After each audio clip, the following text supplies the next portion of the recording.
தேர்தல் சதுரங்கம் நிகழ்ச்சிக்கு உங்களை வரவேற்கிறோம். தமிழகம் முழுவதும் எழுந்துள்ள மிக முக்கியமான ஒரு கேள்வி, தமிழக வெற்றிக் கழகம் அதிமுகவை முந்துகிறதா, திமுகவுக்கு ஒரு புதிய சவாலை விஜய் கொடுக்கிறாரா என்ற கேள்வி தமிழகத்தில் மூளை முடுக்கெல்லாம் இந்த விவாதம் நடைபெற்று கொண்டே இருக்கிறது. அதே விவாதம் தான் இன்றைய தேர்தல் சதுரங்கத்தில் வேலூர் நிகழ்ச்சியில் அவர் விடுத்துள்ள அந்த புதிய சவால்கள் தொடர்பாகவும் உண்மையிலேயே திமுகவுக்கும் தாவேக்காவிற்கும் இடையே தான் களம் நிலவரம் மாறுகிறதா என்பது குறித்து நம்மிடையே தேர்தல் வியூக வகுப்பாளரும் எழுத்தாளரும் மூத்த பத்திரிகையாளருமான பார்த்திபன் நம்மோடு இணைந்திருக்கிறார். இதே போல அரசியல் விமர்சகர் ராமசேயோன் வழக்கறிஞர் அரசியல் விமர்சகர் நம்மோடு இணைந்திருக்கிறார். அவர்கள் இருவரிடமும் கேட்கலாம். இருவரும் கள நிலவரங்களை, பல்வேறு தேர்தல் களங்களை ஆய்வு செய்தவர்கள், அவரிடம் கேட்கலாம். முதலில் நம்முடைய தேர்தல் வியூக வகுப்பாளர் பார்த்திபனிடம் கேட்கலாம். பார்த்திபன் சார் வணக்கம். இந்த தேர்தல் களமானது இன்று வேலூரில் விஜய் பேசியதை பார்க்கும் பொழுது ஸ்டாலின் சாருக்கும் எனக்கும் தான் போர், தீய சக்திக்கும் தூய சக்திக்கும் தான் போட்டி, கள நிலவரம் இதுதான் என்பதை அவர் ஆணித்தரமாக கூறுகிறார். ஆனால் சற்று முன்பு அதே கேள்விக்கு பதிலளிக்கும் வகையில் முதலமைச்சரும் திமுக தலைவருமான மு.க. ஸ்டாலின் ஒரு தனியார் தொலைக்காட்சி கருத்தரங்கில் பேசும்போது பலமுனை போட்டி பலமாக இல்லை, ஒரு கை பார்ப்போம் என்று கூறியிருக்கிறார். உண்மையிலேயே கள நிலவரம் மாறி இருக்கிறதா பார்த்திபன், நீங்க எப்படி ஃபீல் பண்றீங்க? ரெண்டு பேருமே அவங்கவுங்க கட்சி தொண்டர்களுக்கான மெசேஜ பொதுவெளியில பாஸ் பண்ணிருக்காங்க அப்படின்னு தான் நான் பாக்குறேன். முதலமைச்சர் அவருடைய தொண்டர்கள் அவங்க நரேட்டிவ்க்கு என்ன தேவையோ அதை சொல்றாரு. விஜய் அவருடைய ஆதரவாளர்களுக்கு என்ன தேவையோ, என்ன நரேட்டிவ் அவர் சொல்ல விரும்புறாரோ அந்த நரேட்டிவ் அவர் சொல்றாரு. ஆனா களம் அப்படின்னு பாத்தீங்கன்னா இன்னைக்கு நம்ம முன்னாடி இருக்குது 4 முனை போட்டி தான். திமுக அணி, அதிமுக அணி, விஜய் தலைமையில் ஒரு அணி யாராவது வந்தாங்கன்னா, இல்ல விஜய் தாவேக்கா தனியாக, அது அணி இல்லைன்னா தனி, அடுத்தது நாம் தமிழர். சோ 4 முனை போட்டி. இதுல யாரையுமே நம்ம டிஸ்கார்ட் பண்ண முடியாது. ஒரு காலத்துல ஜெயலலிதா அம்மையார் சொல்லுவாங்க, இந்த மாதிரி கண்ணு கட்டிய தூரம் வரை எங்களுக்கு எதிரிகளே இல்லைன்னு. அந்த மாதிரிலாம் இன்னைக்கு யாருமே சொல்ல முடியாது. ஏன்னா நேத்து தான் நமக்கு எஸ்ஐஆர்ல திருத்தப்பட்ட வாக்காளர் பட்டியல் வந்திருக்கு. கிட்டத்தட்ட 1 கோடி வாக்காளர்கள் இல்ல. சென்னையில மட்டுமே கிட்டத்தட்ட 12 லட்சம் வாக்காளர்கள் நீக்கப்பட்டாச்சு. அதனால இது அந்த எஸ்ஐஆர், புது எஸ்ஐஆர் படி நடக்க போற ஒரு தேர்தல். விஜய் அப்படின்ற ஒரு மாஸ் லீடர் வந்த பிறகு நடக்க போற ஒரு தேர்தல். அதனால இத முந்தைய தேர்தல் கூட நம்ம கம்பேர் பண்ண முடியாது. இந்த தேர்தல்ல சின்ன சின்ன அணிகள் கூட சில தொகுதிகளில் வெற்றி தோல்விகளை மாத்தி விட்டுருவாங்க. சில சிறிய ஜாதி கட்சிகள், சிறிய அமைப்புகள் கூட இந்த தேர்தலில் ரொம்ப ரொம்ப முக்கியமான ரோல்ல பிளே பண்ணுவாங்க. அதனால ரெண்டு பேர் சொல்றதுமே நம்ம அப்படியே எடுத்துக்க முடியாது. ரெண்டு பேருமே அவங்கவுங்களுக்கான அரசியல் ஸ்டேட்மெண்ட்ஸை கொடுக்குறாங்க. அப்படித்தான் நான் இதை பாக்குறேன். இதுல இன்னொரு முக்கியமான நீங்க சொன்னீங்க, இந்த சின்ன சின்ன கட்சிகள் இந்த தேர்தலில் ஒரு பெரிய இந்த 4 முனை போட்டியில் ஒரு மாற்றத்தை ஏற்படுத்தும் என்று அவர் விஜயும் அதை சொல்லுகிறார். இது 50 ஆண்டுகளுக்கு ஒரு முறை நடைபெறக்கூடிய ஒரு அதிசய தேர்தல் தான் இந்த தேர்தல் என்று வேலூர் பேச்சின் போது அவர் அதை குறிப்பிட்டு சொல்லுகிறார். 50 ஆண்டுகளுக்கு முன்பு என்றால் எம்ஜிஆர் அரசியலுக்கு வரும்போது இருந்த ஒரு கள அரசியல் சூழ்நிலை, அப்போது உள்ள சூழ்நிலை இப்போதும் அதே போன்ற தேர்தல் களம் இருக்கிறதா, அல்லது அது போன்ற ஒரு மாற்றத்தை திமுக அதிமுக என்ற ஒரு மரபு சார்ந்த கட்சிகளுக்கு மாற்றாக ஒரு புதிய மாற்றத்தை உண்மையிலேயே தமிழக மக்கள் பெரிய அளவில் விரும்புகிறாங்களா? நீங்கள் தேர்தல் வியூக வகுப்பாளராக மக்களோட எண்ணங்களை பார்த்துருப்பீங்க. அந்த அளவுக்கு ஒரு பெரிய தேவை, மாற்றம், எதிர்ப்பு ஆகியவை இப்போது களத்தில் இருக்குதான்னு நினைக்கிறீங்களா? எப்பவுமே கரண் சார், எப்பவுமே ஒரு 10% மக்கள் மாற்றத்தை விரும்புவாங்க. அது எல்லா காலங்கள்லயுமே. இப்போ அந்த 10%ன்றது இன்னும் அதிகமா இருக்கு.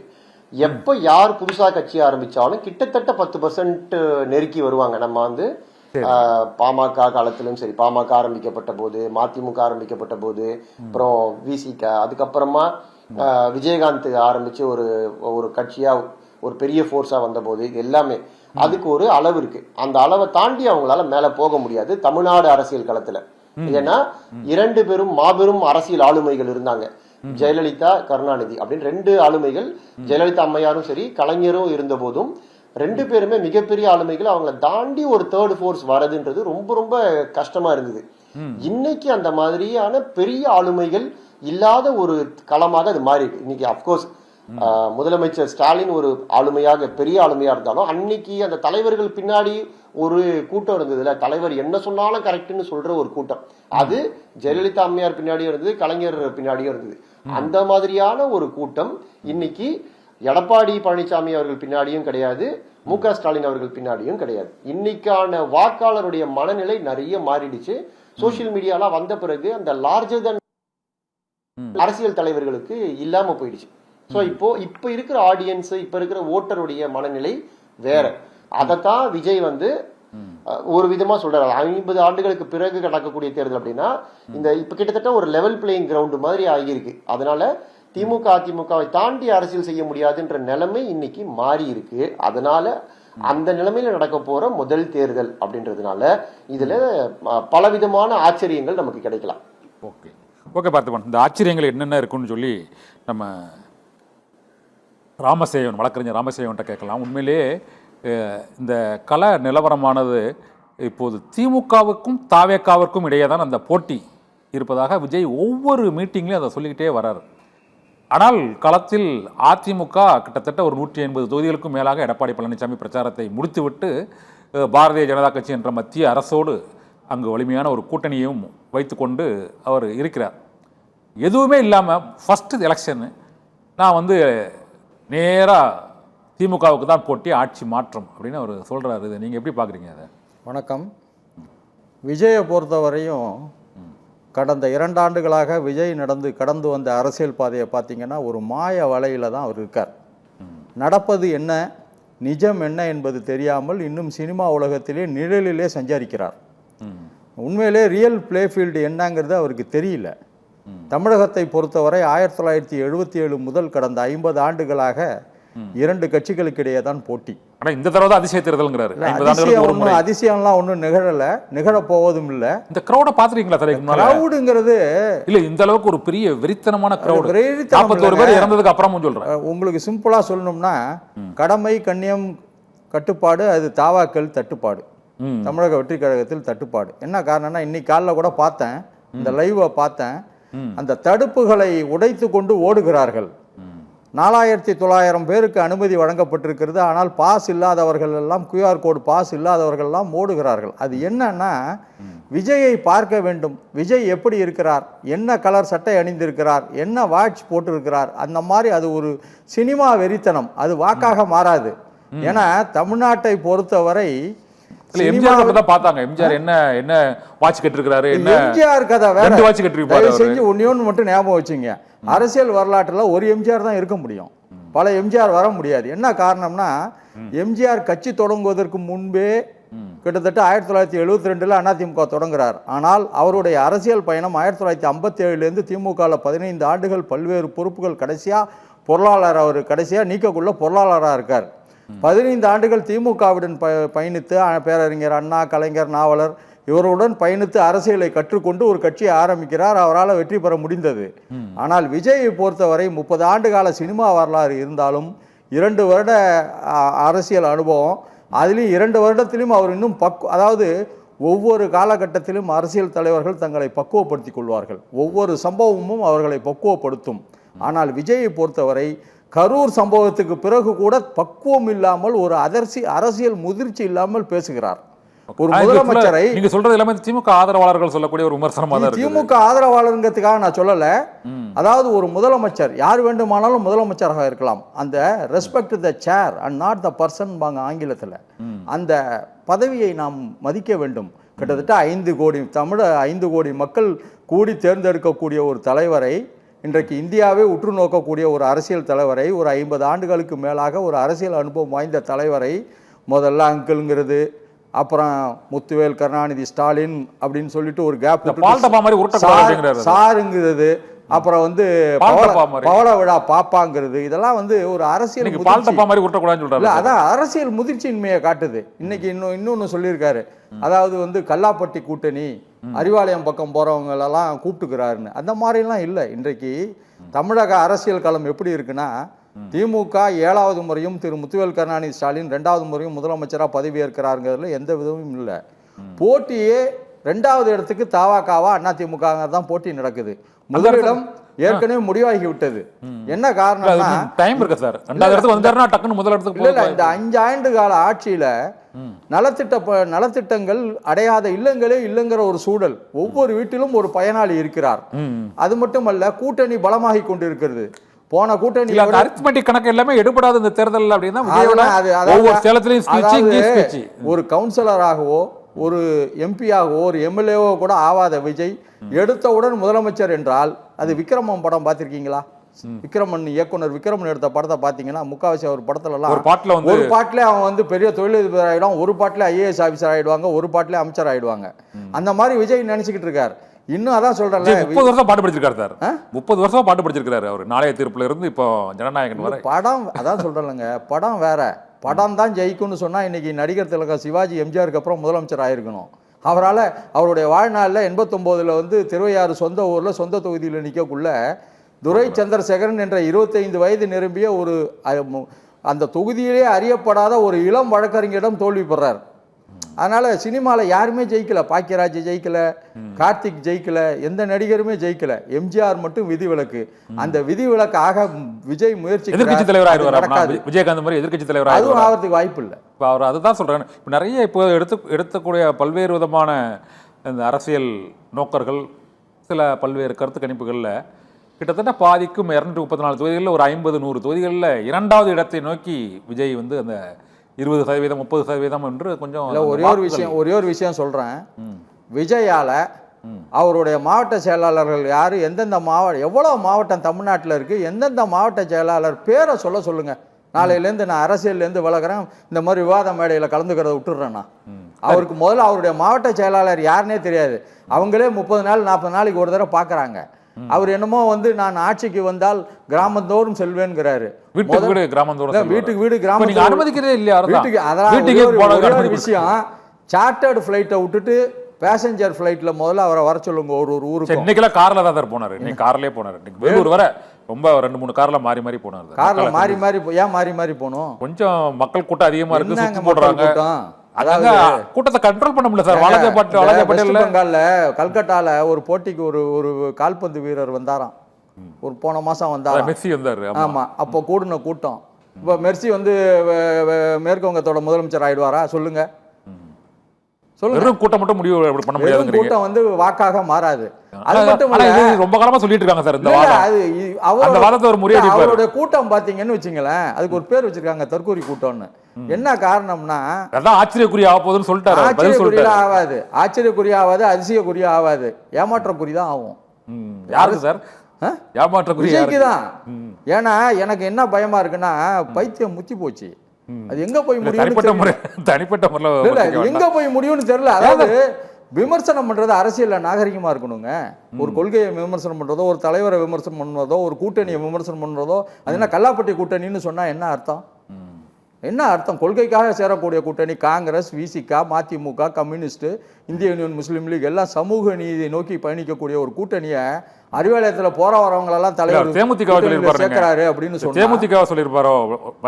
இல்ல, அதெல்லாம் கிடையாது. அது தேமுதிகவுக்கு ஒரு கொள்கை உண்டு. அவர்களும் ஏழைகளுக்கு உதவ வேண்டும், எல்லோருக்கும் எல்லாம் கிடைக்க வேண்டும்ங்கிற சீரிய நோக்கில் ஆரம்பிக்கப்பட்ட கட்சி தான் தேமுதிக விஜயகாந்தால. நடுவில் வேணா அவரால் இலக்கு அடைய முடியாமல் போயிருக்கலாம். இப்போ சரியான இடத்துக்கு வந்திருக்கிறார்கள். எதற்காக கட்சி ஆரம்பிக்கப்பட்டதோ அந்த நோக்கம் திமுக கூட்டணியில் சேர்ந்த பிறகு நிறைவேற்றப்படும். அதுல எந்த சந்தேகமும் இல்லை. இன்னைக்கு திமுக விஜயகாந்த் ஆன்மாவே மன்னிக்காதுன்னு சொல்றாங்களா பிஜேபி? அதெல்லாம் மன்னிக்காதெல்லாம் இல்லை. டிடிவி தினகரன் வந்து சொன்னார், டிடிவி தினகரன் வந்து எடப்பாடியோட சேர்ந்தா நான் தூக்குல தொங்குவேன்னு சொன்னாரு. இப்ப யாரோட சேர்ந்திருக்காரு? தூக்குல தொங்கிட்டாரா? அதனால தேர்தல் நேரத்தில் அரசியல் கூட்டணிகள் எல்லாம் வந்து நீங்க இது பண்ண முடியாது. அதே நேரத்தில் வந்து எல்லா கட்சியும் என்னை பார்த்து பயப்படுதுன்னு விஜய் நினைச்சுக்கிட்டு இருந்தாருன்னா எந்த கட்சியும் அவரை பார்த்து பயப்படல. இன்னொன்று உங்களுக்கு விஜயை பத்தி ஒரு செய்தியும் சொல்றேன். என்னைக்கு விக்கிரவாண்டியில மாநாடு போட்டு சொன்னாரோ அன்னைக்கே அதிகாரத்தில் பங்கு, ஆட்சியில் பங்குன்னாரு. ஆனால் இன்று வரை ஒரு லெட்டர் பேடு கட்சி கூட விஜயோட போய் சேரல. கடை விரித்தார் கொள்வார் யாரும் இல்லைங்கிற மாதிரி இன்னைக்கு விஜயோட போய் சேர யாருமே இல்லை. என்ன காரணம் நம்ம பார்த்திபன் கேட்கலாம். பார்த்திபன், நம்ம ராமசேவன் வந்து என்ன சொல்றாருன்னா, கடை விரித்தும் கொள்வார் இல்லை. அவர் விக்கிரவாண்டியில முதல் மீட்டிங்லேயே ஆட்சியில் பங்கு, அதிகாரத்தில் பங்கு அப்படிங்கிறத அவர் சொல்லியிருக்கிறாரு. ஆனால் இதுவரை கூட்டணியில் சேரலாங்கிறாங்க. ஆனால் ஒன்று, இவ்வளவு நாள் தேமுதிக அந்த கூட்டணியை இழுபறி ஆனதற்கும், இன்றைக்கு காங்கிரஸ் பொதுச் செயலாளர் கேசி வேணுகோபால் நேற்று இரவு 9 மணிக்கு சந்தித்து பேசியதற்கும், இன்று கிரீஷோடங்கரை கனிமொழி சந்தித்து பேசியதற்கும் தாவேகா தான் காரணம். ஒத்துக்கிறீங்களா? கேள்வி பதில் ரெண்டுமே நீங்களே சொல்லிட்டீங்க கண்ணன் சார். மேல நீங்க ஒத்துக்கிறீங்களா இல்லையா? உங்க கேள்விக்கு நீங்களே பதில் சொல்லிட்டீங்க. அதாவது கடைவிரித்தார் கொள்வார் இல்லை அப்படின்னு நம்ம சொல்ல முடியாது. எலெக்ஷன் இன்னும் 60 நாள் இருக்கு. இந்த நிமிஷம் வரைக்கும் திமுக காங்கிரஸ் உறுதியா நாங்க ஒன்னா இருக்கிறோம் அப்படின்னு அறுதிட்டு சொல்ல முடியாத நிலைமை நீடிக்கிறதுக்கு காரணமே விஜய் தான். சோ விஜய் போன மீட்டிங்ல சொன்ன மாதிரி நான் போட்ட ஒரு பொலிட்டிக்கல் பாம் அங்கங்க வெடிச்சுக்கிட்டு இருக்கு அப்படின்னா அது உண்மைதானே. அது இப்ப அது வெடிச்சுக்கிட்டு இருக்கிறதுனால தானே காங்கிரஸ் கூட்டணியை திமுகவால் உறுதிப்படுத்த முடியல இந்த நிமிஷம் வரைக்கும். இப்ப தேமுதிக எப்படி அறிவாலயத்துல நாங்க திமுக கூட்டணியில் இணைஞ்சிட்டோம், கூட்டணி எத்தனை இடங்கள்ன்றதெல்லாம் பின்னர் முதலமைச்சர் அறிவிப்பார் பிரேமலதா சொல்ற மாதிரி, காங்கிரஸ் சார்பா யாராவது ஒருத்தர் நாங்க திமுக கூட்டணி கூட தான் உறுதியா இருக்கிறோம், இத்தனாம் தேதி நாங்க கூட்டணியில எவ்வளவு எண்ணிக்கைன்னு சொல்லுவோம்னு சொல்ல முடியலையே இந்த நிமிஷம் வரைக்கும். அதுவே முதல் முறை அரசியலுக்கு முதல் எலெக்ஷனை ஃபேஸ் பண்ற ஒருத்தர் இந்த அளவுக்கு ஆளும் தரப்பை டிஸ்டர்ப் பண்றாருன்றதே பெரிய விஷயம் தான். அது டிஸ்டர்ப் பண்ண முடியுது அப்படின்றது விஜயுடைய பலத்துக்கு ஒரு சான்று. ரெண்டாவது சேயோன் சார் சொன்ன மாதிரி மேற்கு வங்கத்துல மெஸ்ஸிக்கு வந்த கூட்டம் அது ஓட்டா மாறுமா, அது அதுக்காக அவர் முதலமைச்சர் ஆயிடுவாரான்னா, மெஸ்ஸி மம்தா பானர்ஜிக்கு எதிராக நான் தேர்தலில் நிக்க போறேன்னு சொல்ல, மெஸ்ஸிக்கு வந்த கூட்டம் வேற, மெர்சல் விஜய்க்கு வர கூட்டம் வேற. இந்த கூட்டத்தை நம்ம இங்க பாத்துக்கிட்டே இருக்கோம். இது அந்த உற்சாகம் குறையாம, அதாவது 41 பேர் கரூர்ல இறந்த பிறகும் நீங்க சொன்ன மாதிரி அந்த கிராஃப் குறையவே இல்லை. அதுக்கப்புறம் நாங்க போய் கிரவுண்ட்ல சர்வே எடுத்து பார்த்தா கூட விஜய் மேல தப்பு இல்ல, அவர் என்ன பண்ணுவாரு அப்படின்னு தான் அவங்க சொல்றாங்க. அவங்களுடைய ரூல் புக்ஸே தனியா இருக்கு. நீங்க சொல்ற மாதிரி அவர் சார்ட்டர் பிளைட்ல தான் போறாரு, மக்களோட பழக மாட்டாரு அப்படின்லாம் குற்றச்சாட்டுகள் ஜெனரலா எல்லாரும் வச்சாலும் அது அவங்களுடைய ஆதரவாளர்கள் குற்றச்சாட்டாவே பார்க்கல. அவங்க அதை ஒரு கேர் பண்ணவே இல்லை. அவங்க ஒரு லீடர் வர்ஷிப்குள்ள போயிட்டாங்க. அவர் என்ன செஞ்சாலும் கரெக்ட்ன்ற மனநிலையில நிறைய பேர் இருக்காங்க. நம்ம நிறைய இடங்களை விசாரிக்கும் போது வீட்டுக்கு வீடு ஒரு ஓட்டு இருக்குன்னு விஜய் சொல்றது பெரும்பாலான இடங்கள்ல ஒத்துதான் போகுது. அதுவும் நகர்ப்புறங்கள்ல 20-30% வரைக்கும் அவங்களுக்கு ஓட்டு இருக்கு. கிராம பகுதிகளில் 15-20% ஓட்டு இருக்கு. அது நமக்கு பிடிச்சாலும் பிடிக்கலனாலும் அது இருக்கிறதே இருக்குன்னு தான் சொல்லி ஆகணும். அது நாளைக்கு அவங்க கேண்டிடேட்டை போட்ட பிறகு, இப்ப சார் சொல்ற மாதிரி விஜய்க்கு அவருடைய மாவட்ட செயலாளர் பேரே தெரியாது, அவங்க மாவட்ட செயலாளர்களுக்கு அரசியலே தெரியவே இல்லைன்னாலும் அதெல்லாம் முக்கியமே இல்லைன்னு அவங்க சொல்றாங்க. அதெல்லாம் எதுக்கு தெரியணும்?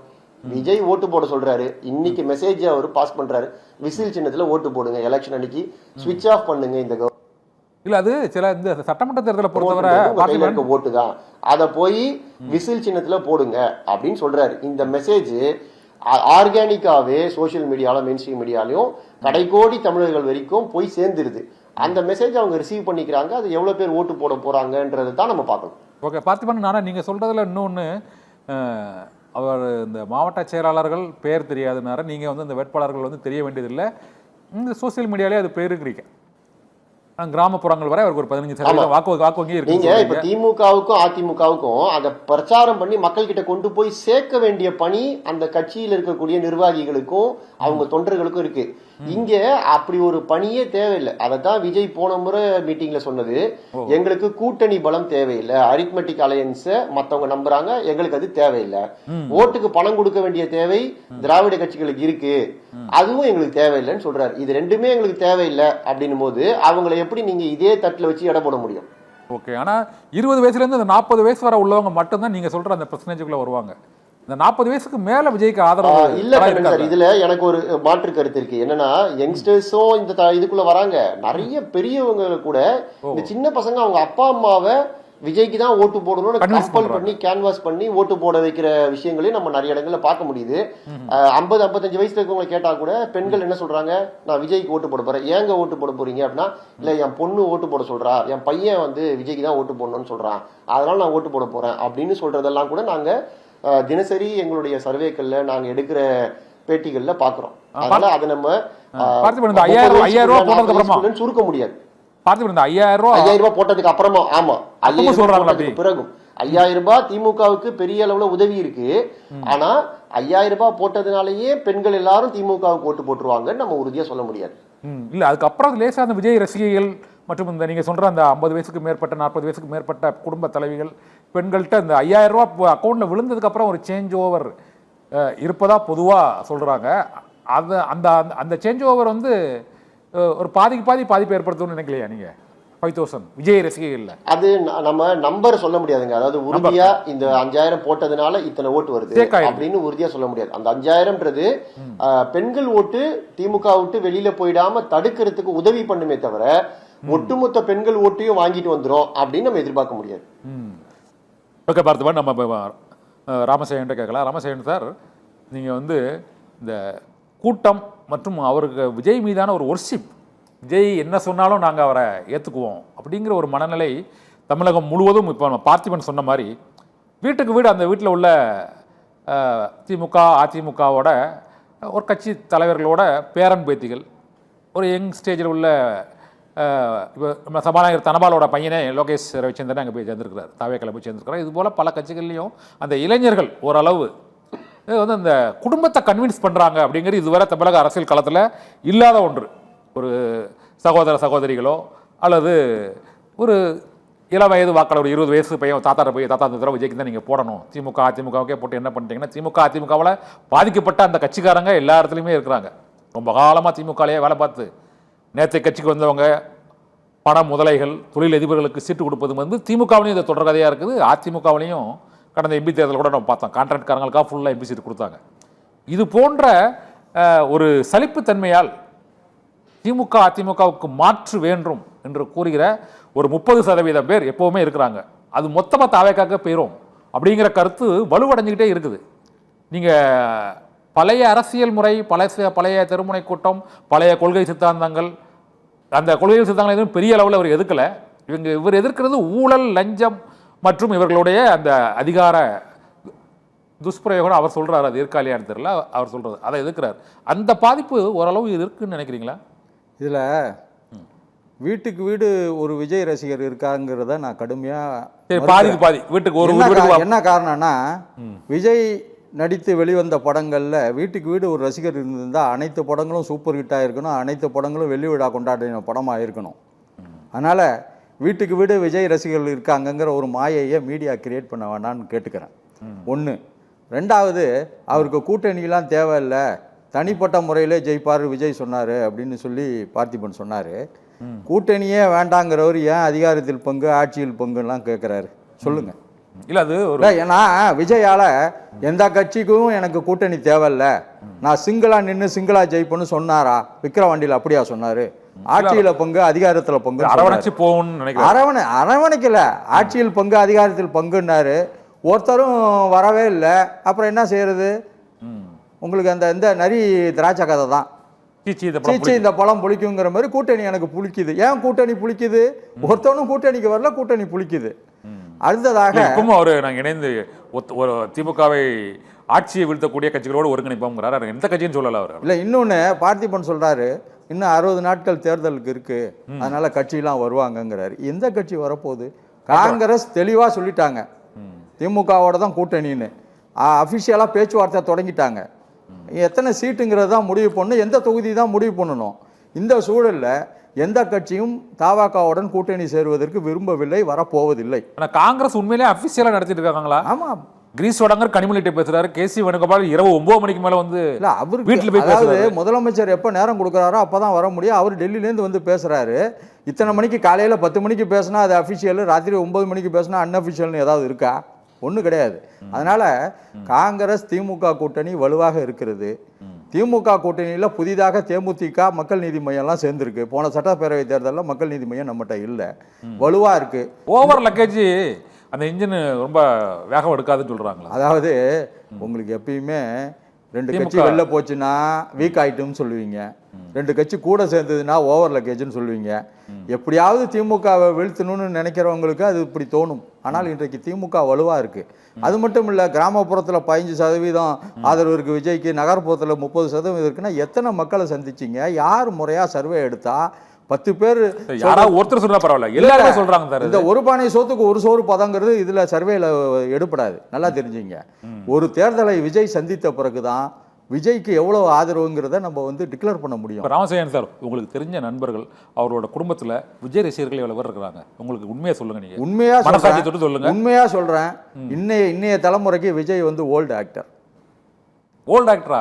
எல்லாருமே இளைஞர்கள் அங்க பாருங்க சார், வேலூர்ல பாக்குறது. அதாவது உங்களுக்கு இன்னும் சொல்றேன், ஓப்பனா சொல்லணும்னா நீங்க கேட்டுட்டீங்க, நான் பதில் சொல்லி தான் ஆகணும். விஜயோட ரசிகர்கள் எப்படி இருக்காங்கன்னா, பழங்காநத்தத்தில் எஸ்ஐஆர் ஃபார்ம் கொடுத்துக்கிட்டு இருக்காங்க. அப்போ நாலு நபர்கள் தாவாக்காயை சேர்ந்தவர்கள் 17 வயது முடியக்கூடிய 4 நபர்கள் போய் எனக்கு ஃபார்ம் கொடுன்னு கேட்குறாங்க. இது பழைய வாக்காளர்களுக்கு உள்ளது, உங்களெல்லாம் ஜனவரி 1-18 முடிஞ்சாதான் உங்களை சேர்க்க முடியும்னு சொல்கிறாங்க அந்த பூத்தில் உள்ள ஆஃபீஸர், அரசு அதிகாரி.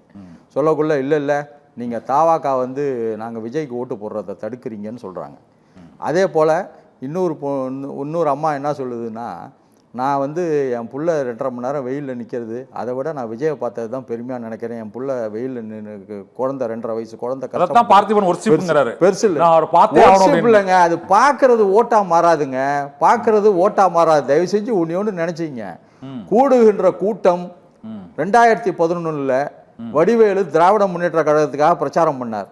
வடிவேலுக்கு கூடிய கூட்டம் அது அப்போ திமுக 200 தொகுதியை தாண்டி ஜெயிச்சிருக்கணும். அதனால கூட்டத்தை வைத்து நீங்க தேர்தலை கணக்கிடாதீங்க. கூட்டம் உறுதியா இருக்கிறீங்க. நடிகரை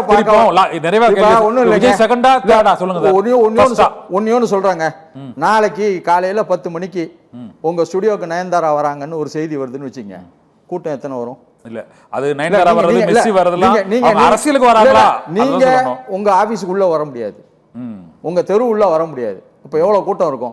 அது நீங்க வாக்குன்னு சொல்ல முடியுங்களா? இல்ல நயன்தாரா தேர்தல் நின்னா ஜெயிச்சிருவாங்கன்னு சொல்ல முடியும்? சரி, இப்போ செகண்ட் பிளேஸா தேர்ட் பிளேஸா சொல்லுங்க உங்களோட கருத்துப்படி. விஜய் செகண்ட் பிளேஸா தேர்ட் பிளேஸ் தாங்க. தமிழ்நாட்டை பொறுத்தவரை திமுக அண்ணா திமுக. நிறைவா பார்த்திபன் கடுத்த விவாதாரங்க நிறைவு செய்வோம். பார்த்திபன், இப்போதைக்கு அதிமுகவை முந்துகிறதா தேமுதிக கூட்டணி சேர்ந்த பிறகும், திமுக கூட்டணியில் தேமுதிக சேர்ந்த பிறகும் அவர்கள் 2வது இடத்தை பிடித்து முதலிடத்திற்கு முன்னேறுவதற்கான வாய்ப்புகள் இருக்குதா? விஜய் எல்லா இடங்கள்லையும் விஜயே நிக்கிறதா நினைச்சு நீங்க ஓட்டு போடுங்க அப்படின்னு தான் பிரச்சாரம் பண்ணிட்டு இருக்காரு. இன்னைக்கு வரைக்கும் அவங்களோட கேண்டிடேட் யாருன்னு நமக்கு தெரியாது.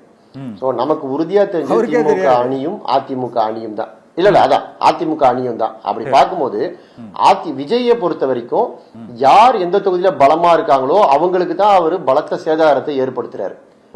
அப்போ கொங்கு மண்டலத்துல அவர் அதிமுகவுக்கு பாதிப்பை ஏற்படுத்துவாரு, சென்னை டெல்டா மண்டலங்கள்ல அவர் திமுகவுக்கு பாதிப்பை ஏற்படுத்துவாரு. அப்போ சில இடங்கள்ல, எதிர்பாராத இடங்கள்ல அது 2வது இடத்துல அதிமுகவை தாண்டி டிவிகே போகுது. சில இடங்கள்ல அதிமுக ஜெயிக்கக்கூடிய இடங்கள்ல திமுகவை தாண்டி 2வது இடத்துக்கு டிவிகே போகுது. இது 2 கட்சிகளுக்குமே இது நடக்குது. ஓகே, நன்றி பார்த்திபன். இந்த 2026 தேர்தல் காலத்தில் மக்கள் என்ன முடிவெடுக்கிறார்கள் என்று பார்ப்போம். அனைத்து தரப்பினருக்குமே தாவேகா திமுகவிற்கு டெல்டா மண்டலம், வடமண்டலம், அதிமுகவுக்கு கொங்கு மண்டலத்தில் பாதிப்பை ஏற்படுத்துவார் என்று தேர்தல் வகுப்பாளர் பார்த்திபன் கூறியிருக்கிறார். ஆனால் ராமசேயன் கூடுகிற கூட்டமெல்லாம் வாக்குகளாகாது என்று கூறியிருக்கிறார். 2026 தேர்தலில் மக்கள் என்ன முடிவெடுக்கிறார்கள் என்பதை பார்க்கலாம். இந்த தேர்தல் அரங்கத்திற்கு எங்களோடு இந்த சிறப்பு வந்திருக்காங்க, மிக்க நன்றி. மற்றொரு தேர்தல் சதுரங்கத்தில் மற்றொரு ஆளுமைகளோடு சந்திக்கலாம். நன்றி.